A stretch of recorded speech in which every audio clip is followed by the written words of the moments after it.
말씀의 제목은 어떤 하나님을 믿는가? 당신은 어떤 하나님을 믿는가? 입니다. 여러분들은 어떤 하나님을 믿는다고 생각하고 계십니까? 하나님에 대한 오해들이 참 많은 것을 알게 됩니다.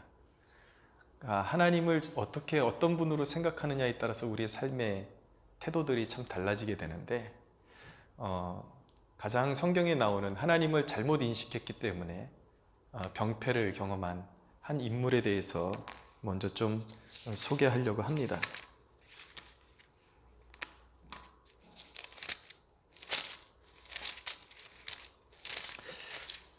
마태복음 25장에 보면 25장 14절 이후에 보면 우리가 익히 잘 알고 있는 달란트 비유가 나옵니다. 그러니까 어떤 임금이 한 사람에게는 5달란트를 맡기고 한 사람에게는 2달란트를 맡기고 한 사람에게는 1달란트를 맡겼어요. 그런데 이 5달란트 맡은 자와 2달란트 맡은 자는 다 갑절로 이 주인이 맡겨준 달란트를 배가시켜서 이렇게 부흥케 합니다. 성장시킵니다. 그러니까 착하고 충성된 종아라는 칭찬을 받게 되죠. 근데 1달란트 받은 사람은 결국 축복으로 그것을 승화시키지 못하고 하나님께 받은 것이 저주가 되는 그런 불행을 경험하게 됩니다.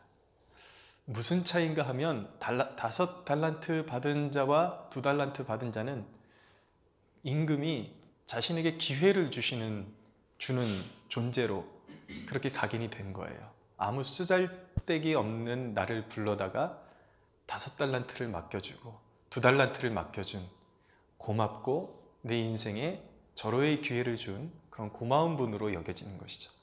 그런데 1달란트를 받은 사람에게 이 임금은 어떤 존재냐면 자기에게 불가능한 것을 요구하고 맡긴 것을 착취하는 그런 존재로 각인을 하게 됩니다. 그래서 이 1달란트 받은 자가 이 임금을 어떻게 생각했는지 25장 24절에 보면 잘 나타나고 있는데 1달란트 받았던 자는 와서 이르되 주인이여 당신은 굳은 사람이라 심지 않은 데서 거두고 해치지 않은 데서 모으는 줄을 내가 알았으므로 두려워하여 나가서 당신의 달란트를 땅에 감추어 두었나이다. 보소서 당신의 것을 가지셨나이다. 그 주인이 대답하여 이르되 악하고 게으른 종아 나는 심지 않은 데서 거두고 해치지 않은 데서 모으는 줄로 내가 알았느냐? 그러면 네가 마땅히 내 돈을 취리하는 자들에게나 맡겼다가 내가 돌아와서 내 원금과 이자를 받게 하였을 것이라 하고 그에게서 1달란트를 빼앗아 10달란트 가진 자에게 주라. 무릇 있는 자는 받아 풍족하게 되고 없는 자는 그 있는 것까지 빼앗기리라. 이 무익한 종을 바깥 어두운 데로 내쫓으라. 거기서 슬피 울며 이를 갈리라 하니라. 네. 어떤 사람에게는 하나님이라는 존재가 자신의 인생 가운데 무한한 기회를 주고 생명의 땅으로 인도하는 분으로 각인이 됩니다. 어떤 사람들에게는 하나님이라는 존재가 자기가 지키지 못할 계명을 들이대고 자기를 못 살게 굴고 그리고 착취하는 나의 노동력을 나의 헌신을 착취하는 존재로 그렇게 각인이 되죠. 하나님께서는 분명히 기회를 주신 건데 오해를 하는 거예요. 하나님께서 기회를 주시고자 헌신을 요구하시는 건데 그리고 더 풍성한 은혜의 계획을 가지고 하나님께서는 헌신을 요구하시는데 하나님을 오해한 사람들은 왜 내 삶 가운데 이렇게 무리하고 힘든 일을 나한테 요구하나? 늘 그런 삶으로 그런 생각을 하고 가득 차 있는 것이죠. 근데 하나님에 대한 생각을 올바로 알고 교정하지 않으면 한평생 신앙생활하면서도 그 신앙의 즐거움, 구원의 즐거움을 느낄 수가 없게 되는 것입니다. 여러분, 하나님은 어떤 분입니까? 하나님은 첫째로 사랑이십니다. 오늘 말씀 읽었죠?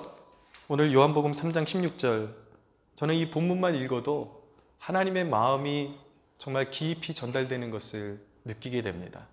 그냥 설교가 필요 없을 것 같은, 방금 본문 읽는 그 자체만으로도 하나님의 마음이 전달되어지는 것 같은 그런 감동이 있음을 느꼈습니다. 하나님이 세상을 이처럼 사랑하사 독생자를 주셨으니 이는 그를 믿는 자마다 멸망하지 않고 영생을 얻게 하려 하심이라 라고 말씀합니다. 여기서 말씀하는 세상이 하신다고 말씀하실 때의 이 세상은요, 죄로 물든 세상, 하나님을 거역하는 세상, 멸망받아 마땅한 그 세상을 하나님께서 끊임없이 미련을 놓지 않으시고 못하시고 끊임없이 사랑하신다라는 것을 우리에게 증거하고 있는 것입니다. 하나님께서 독생자를 보내주셨어요. 누구를 구원하려고 보내주셨습니까? 매력 있는 사람들을 구원하려고 보내주셨습니까? 끊임없이 하나님을 거역하며 하나님을 등지고 있는 백성들을 구원하시기 위해서 하나님의 아들을 보내주셨습니다. 하나님은 사랑이세요. 창세기에도 보면, 창세기 6장에 보면 사람들이 생각하는 것이 늘 악하고 그들의 마음으로 계획하는 것이 하나님 앞에서 악할 뿐이라고 말씀하고 있습니다. 그럼에도 불구하고 하나님은 세상을 사랑하신다라는 사실입니다. 여러분, 역사의 의미는 무엇입니까? 역사란 무엇입니까? 시간이 존재했다라는 것입니다. 시간 속에서 일어난 사건들을 말할 때 역사라고 말하는 것입니다.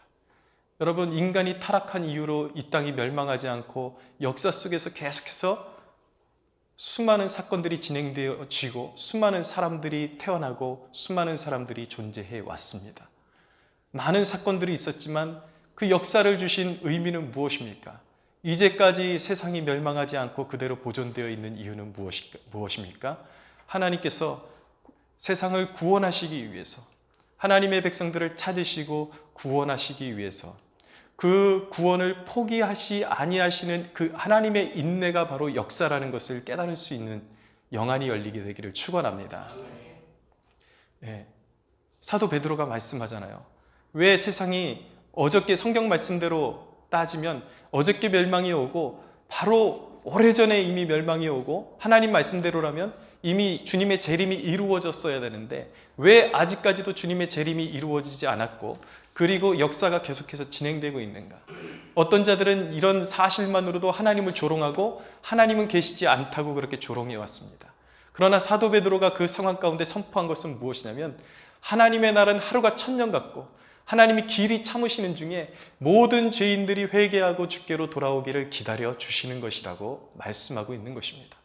시간이 나에게 존재한다라는 것, 그것 자체가 하나님의 선물이고 하나님의 사랑의 표징임을 믿으시기 바랍니다. 여러분들에게 기회를 주시는 거예요. 하나님이 여러분들을 무한히 사랑하고 계시는 거예요.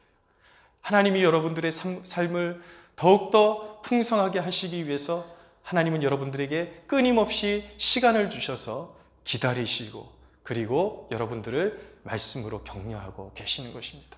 하나님은 사랑이세요. 완전한 사랑이세요. 죄인들을 향해서 무한한 사랑을 베푸시는 하나님이십니다. 하나님은 어떤 분입니까? 두 번째로 우리 가까이 계시는 분이십니다. 예수님의 또 다른 이름이 무엇입니까? 임마누엘입니다. 하나님이 우리와 함께 계시다라는 뜻입니다. 여러분, 우리가 예수님을 영접할 때 성령이 우리 안에 내주하십니다. 할렐루야.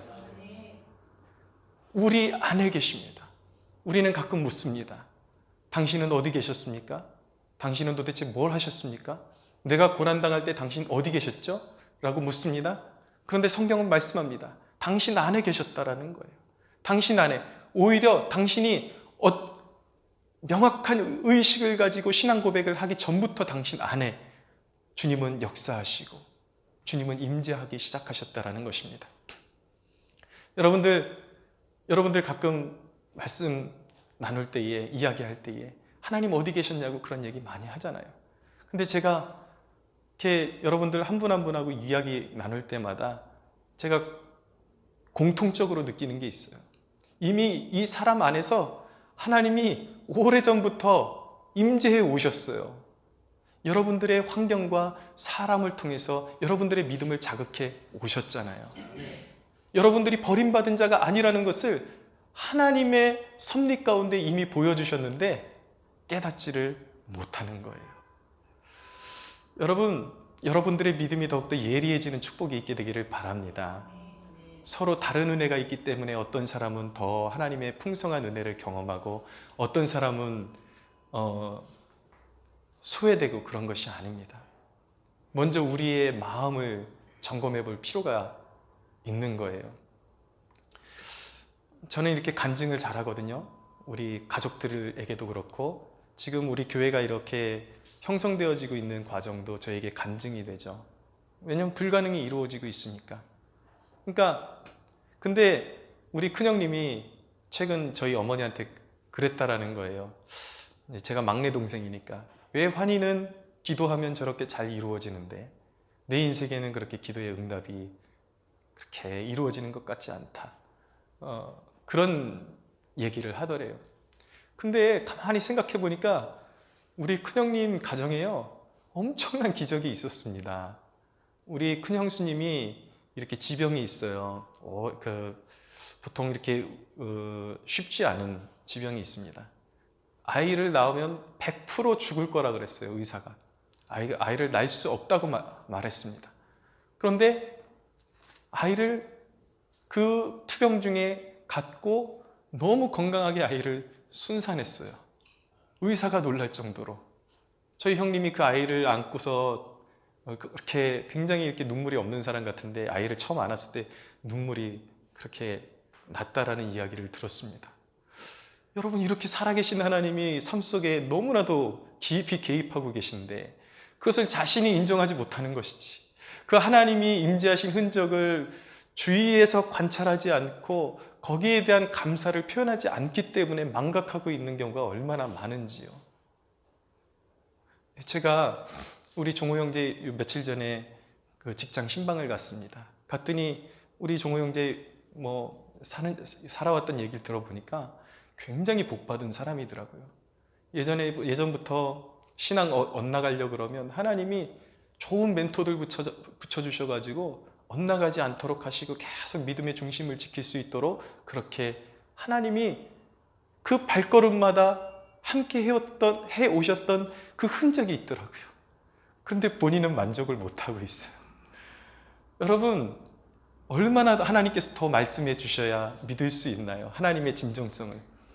하나님이 그렇게 여러분들 사랑하시고 가까이 계시는데, 여러분, 하나님은 어느 정도로 우리와 가까이 계시냐면 나보다 나를 더 잘 아시는 분이에요. 그분이 내 골수를 조성하셨기 때문이에요. 내 DNA와 모든 것을 조성하셨기 때문에 그분은 나보다 나를 더 잘 알고 있어요.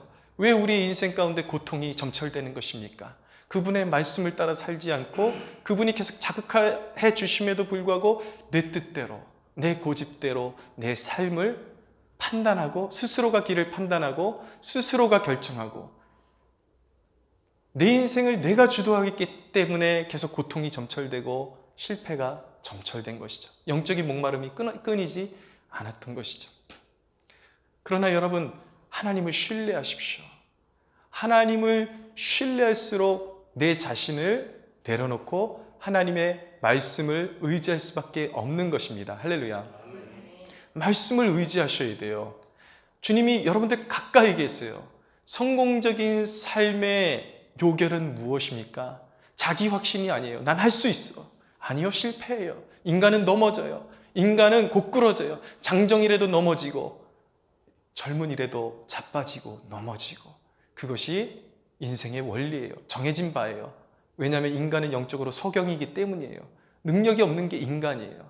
자기가 앞서가면 망하는 것입니다. 길을 잃는 것입니다. 그러나 지금 고난 중에 있어도 괜찮습니다. 여러분, 하나님의 말씀이 여러분들을 이끌어 갈 것입니다. 믿으십시오. 성공하는 인생의 요결은 자기 확신이 아니에요. 하나님의, 나를 향하신 하나님의 계획이 있음을 믿는 것입니다. 할렐루야. 어떤 상황 가운데서도 여러분을 향한 계획이 지금 하나님의 섭리 가운데서 펼쳐지고 있다는 것을 믿으십시오. 그분의 계획이 있음을 믿고 그 계획을 한치도 오차 없이 이루신다라는 그분을 향한 절대 신뢰와 믿음이 우리의 인생을 성공으로 이끌어가는 것임을 믿으시기 바랍니다. 세 번째로, 하나님은 어떤 분이십니까? 우리 기도에 응답하시는 분이십니다. 응답은 이미 성경에 약속되어 있는 거예요. 하나님이 약속하셨기 때문에 반드시 기도에는 응답이 주어지게 되어 있습니다.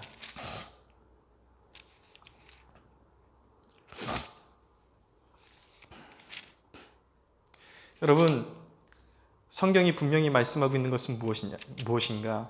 너희들이 구할 때 이미 모든 것을 받은 줄 알고 믿음으로 구하라는 것입니다. 할렐루야. 너희가 내 안에 거하고 내 말이 너희 안에 거하면 무엇이든지 원하는 대로 구하라. 그리하면 이루리라. 할렐루야. 여러분들의 눈에 그것이 온당해 보이든지 보이지 않든지 하나님이 말씀하셨다 그러면 신뢰하십시오. 나는 안 되던데, 습관적으로 말하는 사람들이 있습니다. 나는 안 되던데, 나는 그렇게 잘 안 되던데, 내 기도는 하나님이 들어주시지 않는 것 같던데. 근데 여러분, 묻고 싶은 게 있어요. 그렇게 말하는 사람들 가운데 하나님과 과연 얼마나 친밀함을 가지고 있는지 묻고 싶은 것입니다. 여러분, 운동을 전혀 하지 않는 사람이 저절로 근육이 생긴다고 믿는 사람은 없을 것입니다. 근육은 절대로 그냥 생기지 않아요. 내가 저 근육을 갖고 싶다 그러면 지금 당장 무엇을 하기 시작해야 되는 것입니까? 운동을 해야 되는 거예요. 그것도 격렬한 매일의 삶 가운데 땀 흘리는 운동이 필요한 거예요. 그런데 여러분, 제가 살아보니까 그 믿음을 가지고 살아가는 사람들이 있더라고요. 운동을 안 해도 근육이 생길 수 있다는 믿음을 가지고 있는 사람들이 있더라고요. 바로 기독교인들입니다. 믿음의 사람들 같은데 도저히 이런 정상적인 사고방식을 상실해버린 존재들 가운데 그런 부류들이 가장 어디에 많냐면 교회 안에 가장 많습니다. 여러분, 이건 상식적인 거예요. 운동을 안 하면 근육이 안 생긴다는 것은 상식적인 것입니다. 마찬가지예요. 바라는 것은 있는데, 소망하는 것은 있는데, 하나님의 은혜로 채움을 받기를 원하는데, 내 삶 가운데 하나님의 영광이 나타나기를 원하는데, 거룩한 영향력을 원하는데 하나님과 친밀한 관계는 맺지 않아요. 이상한 것 아닙니까? 하나님께 시간을 투자하지 않고 어떻게 그런 일이 일어날 수가 있나요? 어떻게 기도하지 않고 응답이 주어질 수가 있나요? 상식적인 것이죠. 세상 사람들도 땀 흘리고 험난한 자기 근육의 고통이 수반되어야 근육이 된다는 것을 알고 있습니다. 왜 이 위대한 진리를 기독교인들만 모르고 있냐고요. 알면서도 망각하는, 왜 우리의 삶이 건조합니까? 왜 우리의 삶에는 사막밖에 없습니까? 하나님의 말씀에는 분명히 우리의 사막 중에 하나님이 샘물을 터뜨려 주시고 광야에 길을 내주신다라고 약속했는데 왜 우리의 삶 가운데는 길이 나지를 않는 것입니까? 왜 우리는 사막을 걸어도 생수가 나타나지를 않는 것입니까? 하나님과의 친밀함이 없기 때문이에요. 기적이 일어나지를 않는 것이죠. 기도하지 않으니까. 여러분, 결과물보다 중요한 것이 무엇이냐면 바로 하나님과의 교제와 과정입니다. 하나님과의 사귐의 과정. 그것이 필요한 거예요. 그냥 주어지는 것이 아니에요. 여러분, 기독교 역사의 이름만 들으면 알만한 사람들 보십시오. 간증이 있는 사람들 보십시오. 하나같이 기도의 사람들이었습니다. 가끔 지난번 교회에 있는데 새파랗게 젊은 사람이 들어와요. 결국은 막 장엄한 얘기를 합니다. 근데 이제는 얼굴만 봐도 알아요. 결국 그 장엄한 얘기의 끝에는 돈 한 푼 달라는 이야기예요. 그 젊은데 왜 그러고 있냐? 하나님이 계신데 왜 그러고 있냐? 하나님이 도움을 주실 수 있는데 왜 그러고 있냐? 그러면 꼭 하는 말이 있습니다. 나도 기도해 봤다고. 제가 물어보죠. 근데 하나님이 응답을 안 해주셨다라는 거예요. 제가 묻습니다. 하나님이 당신의 기도에 응답을 해주셔야 될 만큼 당신이 하나님을 믿고 찾아본 적이 있습니까? 100%예요. 아니요. 바라지를 말아야죠. 여러분, 하나님과의 친밀함을 사모하십시오. 기적은 그것을 바라지 않아도 하나님과의 친밀함이 있는 사람들에겐 기적이 삶이 되는 것입니다. 할렐루야. 마치 그런 거예요, 여러분. 정상적인 아름다운 결혼 관계 안에서 남녀가 만나서 사랑을 누리면 생명의 열매를 맺게 되는 것이 하나님이 정하신 이치인 것입니다. 영적인 원리가 그렇습니다. 내가 기적을 원해요. 내가 하나님 일일이 다 응답해 주세요. 그렇게 기도하지 않아도 물론 그런 기도가 필요합니다. 그러나 저는 지금 원론을 말씀드리는 거예요. 그렇게 기적에 목말라 하지 않고 하나님의 채우심에 목말라 하지 않아도 여러분들이 안지나 서나 하나님을 사랑하고 그분께 가까이 가고 친밀함을 누리면 남녀가 만나서 결혼관계를 이루고 아름다운 사랑을 이루게 되면 생명의 열매를 맺힌 것처럼 하나님과의 친밀한 열매는 풍성한 선한 열매들로 가득 차는 것임을 믿으시기 바랍니다. 예, 기적이 일어나요. 아까 저희 형님 잠깐 말씀 제가 드렸는데 왜 환희 기도는 그렇게 잘 들어주는 것입니까? 저희 형님한테 묻고 싶어요. 얼마나 하나님하고 친하게 지냈어? 저는요, 기적을 바란 것이 아니라 내 삶이 주님께 속했고 뒤돌아설 것이 없다라고 믿었기 때문에 앉으나 서나 기도했습니다. 제 자랑이 아니라 그것이 제 삶의 선택권이 없다라고 생각했어요. 여러분, 제가 경험해 본 노하우를 하나 말씀드리면요, 우리의 삶 가운데 기도 응답은 아무 때나 막 쏟아지는 것이 아닙니다. 그런 기적을 체험한 저의 삶도 그냥 무작정 기도만 하면 그런 열매들이 쏟아져 내려온 것이 아니라 3년, 5년 비가 오나 눈이 오나 하나님 바라고 하나님과 교제하고 나의 상한 마음을 하나님 앞에 계속 쏟아놓을 때에 하나님께서 몇 년 텀이 있더라고요. 보니까 한 몇 년, 어떤 기도 응답은 한 3년 텀, 어떤 기도 응답은 한 5년 텀, 더 긴 것도 있어요.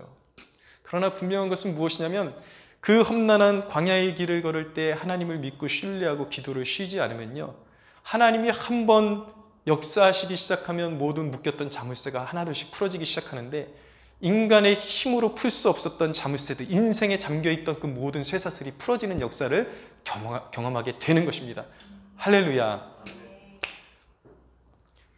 왜 여러분들의 인생을 여러분들의 능력도 없으면서 좀 자기를 인정하세요. 능력 없잖아요. 왜 그렇게 살아갑니까? 왜 내 힘으로 삽을 들고 땅을 파려고 하죠? 열심히 파보세요. 하나님이 한 번 손으로, 하나님이 한 번 훅 한 줌 져주시는 게 훨씬 능력 있고 큰 것입니다. 우리는 그런 삶으로 하나님께 부름받았습니다. 믿으십시오. 여러분, 하나님은 우리에게 응답해 주시는 하나님이십니다. 할렐루야. 저의 하나님이 단순히 이환희의 하나님이 아니에요. 여러분의 하나님이십니다. 여러분들 한번 따라해 보시겠습니까? 자기 이름을 부르면서 한번 따라해 보십시오. 하나님은 환희의 하나님이십니다. 한번 여러분들 이름 부르면서 따라해 보세요. 시작. 네. 여러분의 하나님이에요. 살아계십니다. 제가 보증합니다. 어떻게? 성경이 그것을 보증하고 있습니다. 여러분, 아까 말씀드렸듯이 하나님이 세상을 이처럼 사랑하사 그 더럽고 썩고 하나님을 반역한 세상까지도 하나님이 사랑하고 품으셨는데 우리를 구원하실 때 언제 구원하셨습니까? 저와 여러분이 자격 있을 때 구원하셨습니까? 우리가 죄인 되었을 때에 자기 아들을 아끼지 아니하시고 우리 모든 사람을 위하여 내어주시니가. 할렐루야. 죄인 되었을 때에 우리가 전혀 하나님 앞에는 혐오스럽고 혐오스러워야 당연한 그 시점에서 십자가를 져주시고 은혜를 입혀주셨는데 하물며 하나님이 너무나도 소중하고 하나님께 가까이 나오려고 하는 자녀의 그 부르짖는 소리에 하나님이 얼마나 민감하게 대처하시겠습니까? 여러분, 죄송합니다. 자꾸 이게 하기 싫은데 제가 너무 느끼는 게 있어서 자꾸 이렇게 자식하고 관계 속에서 그 얘기를 해요. 여러분, 아빠와 부모와 자식의 관계가 어떤 건지 저는 좀 알겠더라고요.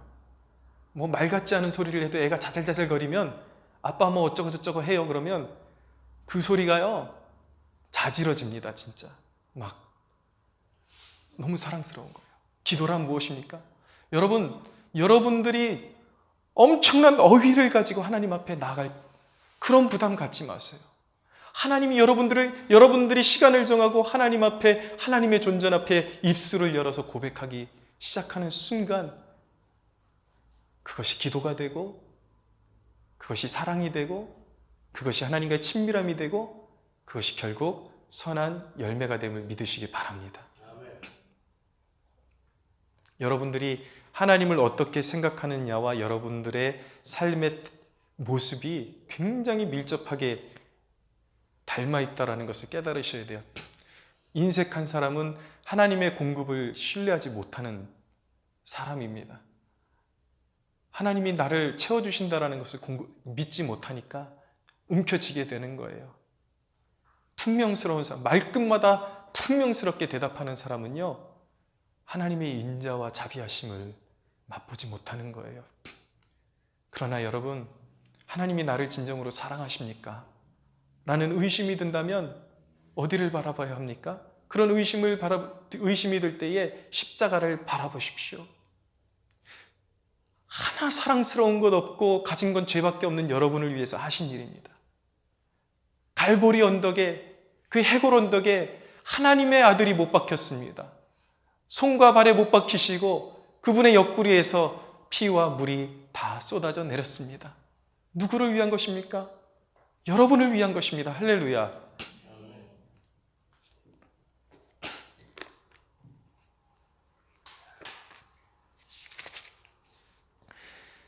스바냐서 3장 17절입니다. 너의 하나님 여호와가 너희 가운데에 계시니 그는 구원을 베푸실 전능자이시라. 그가 너로 말미암아 기쁨을 이기지 못하시며 너를 잠잠히 사랑하시며 너로 말미암아 즐거이 부르며 기뻐하시리라 하리라. 할렐루야. 할렐루야. 예. 여러분들의 마음 가운데 의심이 사라지기를 축원합니다. 여러분들로 인하여 하나님이 기쁨을 이기지 못하신대요. 팔짝 뛰신대요. 풍성한 사랑, 그 은혜의 사랑, 그 사랑을 받은 사람들에게 성경이 어떻게 살아가라고 권면하고 계시냐면 골로새서 3장 12절에 보면 그러므로 너희는 하나님이 택하사 거룩하고 사랑받는 자처럼 긍휼과 자비와 겸손과 온유와 오래 참음을 옷 입고 누가 누구에게 불만이 있거든 서로 용납하여 피차 용서하되 주께서 너희를 용서하신 것 같이 너희도 그리하고 이 모든 것 위에 사랑을 더하라. 이는 온전하게 매는 띠니라. 할렐루야. 사랑받는 자로서 살아가라는 것입니다. 이제는 더 이상 궁색하게 애미 없는 자식처럼 살아가지 말고, 물론 우리의 육신의 부모는 우리를 이미 떠났을 수도 있습니다. 그러나 우리의 진정한 부모, 우리의 아버지, 하나님 아버지가 눈을 부릅뜨고 살아계십니다. 할렐루야. 사랑의 하나님, 그분이 그리스도 안에서 여러분들에게 부어주신 그 사랑을 품고 사랑받는 자로서 살아가라는 것입니다. 여러분, 하나님은요, 그분 앞에 순종하는 자를 사랑하십니다. 할렐루야. 할렐루야. 근데 여러분, 불순종하는 자식은 그럼 하나님이 경멸하실까요? 주로 우리가 순종하는 쪽에 포커스를 맞춰서 설교를 나누지만 하나님은 불순종하는 자, 하나님을 거역하는 자들을 향한 각별한 마음을 가지고 계십니다. 성경 말씀 읽어드릴게요. 호세아서 11장 8절에 보면 이렇게 말씀합니다. 에브라임이여 내가 어찌 너를 놓겠느냐, 이스라엘이여 내가 어찌 너를 버리겠느냐, 내가 어찌 너를 아드마같이 놓겠으며 어찌 너를 스보임같이 두겠느냐, 내 마음이 내 속에서 돌이키어 나의 긍휼이 온전히 불붙듯 하도다. 누구를 향한 말씀입니까? 거역하는 이스라엘, 심하게 얘기하면 창녀 같은 이스라엘, 늘 하나님 놔두고 다른 신 사랑하고 음란한 행위를 일삼는 그런 창녀 같은 이스라엘을 이렇게 사랑하신다라는 거예요. 얼마나 사랑하시기에 그들은 멸망받아 마땅하지만 하나님께서 계속해서 호세아에게 창녀가 되어버린 고멜에게 계속 보내십니다. 한 번 더 가. 한 번 더 가. 그것이 무엇인지 아십니까? 여러분, 어디까지 하나님이 보여주셔야 믿을 수 있습니까? 아무리 거역해도 여러분들에게 소중한 사람들을 보내주시고 설교자를 통해서 끊임없이 하나님의 확고한 사랑을 여러분들에게 말씀하고 있는데 언제까지 의심하실 것입니까? 하나님이 끊임없이 여러분들을 추적하시고 그 사랑으로 여러분들을 덮어주기를 원하시는데 계속해서 도망다닌 것은 누구인가요? 그 사랑을 거역하고 받아들이지 않은 것은 누구인가요? 바로 나 아닙니까? 바로 여러분들 자신 아닙니까? 사랑하는 여러분, 오늘 이 예배 시간에 하나님의 마음을 조금이라도 더 깊이 느낄 수 있는 축복이 있게 되기를 바랍니다. 우리 마음을 돌이킵시다. 하나님은 완전한 사랑이십니다. 우리 그렇게 기도하며 나갔으면 좋겠습니다. 하나님, 나의 마음을 가지십시오. 나의 삶을 가지십시오. 드리기 원합니다. 나의 어그러진 마음을 바꾸어 주십시오. 돌이키겠습니다. 도와주십시오. 나의 완고한 마음을 성령으로 감화시켜 주셔서 온전히 주님께로 돌이킬 수 있도록 도와주십시오. 할렐루야. 하나님과의 온전한 회복 가운데 사랑의 하나님을 날마다 누리시며 살아가는 축복이 있게 되기를 예수 그리스도의 이름으로 축원합니다. 우리 하나님께 영광의 박수 올려드리겠습니다.